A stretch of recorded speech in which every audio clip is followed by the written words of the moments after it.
আচ্ছা, 10 দিন কেটে গেলেও কলকাতার নির্যাতিতা ট্রেনিং ডাক্তারের হত্যাকারীকে পুলিশ আজও পর্যন্ত কেন ধরতে পারল না? এই বিষয়ে আপনার কিছু মতামত থাকলে একে জানান। কি করে আসল হত্যাকারীকে ধরতে পারবে? যেখানে সম্ভবত খুন করা হয়েছে সেই ঘরটির বেশিরভাগ অংশই তো ভেঙে ফেলা হয়েছে। তারপর যে বিভাগে খুন করা হয়েছে তার আশেপাশে পর্যাপ্ত পরিমাণে সিসিটিভি ক্যামেরা নেই। কেবল 2-1টি অংশ ছাড়া সেখানে সিসিটিভি ক্যামেরার অস্তিত্ব তেমন নেই। আর সর্বাপেক্ষা মোস্ট ইম্পর্ট্যান্ট পার্ট হলো যে মৌমিতা দেবনাথ হলো এক হিন্দু বাড়ির মেয়ে। তাতে কি? আরে ম্যাডাম, ওখানেই তো কবি কেঁদেছিল। মানে?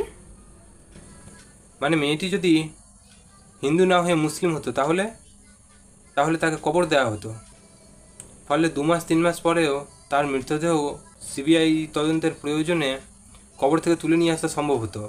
ফলে পুনরায় তারা আবার লাস্টকে পোস্টমর্টেম বা পরীক্ষা নিরীক্ষা প্রয়োজনের খাতিরে করতে পারতো, কিন্তু এক্ষেত্রে তা সম্ভব নয়।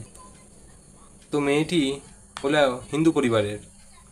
তো পুলিশ ঠিকমতো তদন্ত না করেই প্রথমেই একটি পরিকল্পিত মার্ডার বা খুনকে আত্মহত্যা বলে চালিয়ে দেয়। তারপর তার মৃতদেহকে যত তাড়াতাড়ি সম্ভব শ্মশানে নিয়ে গিয়ে দাহ করে দেওয়া হয়।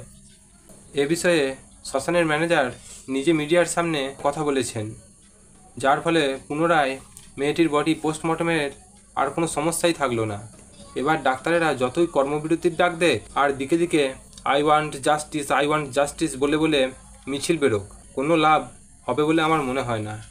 তবে এখন ভগবানের কি ইচ্ছে, মেয়েটি কি সত্যি বিচার পাবে কি পাবে না সেটাই দেখার।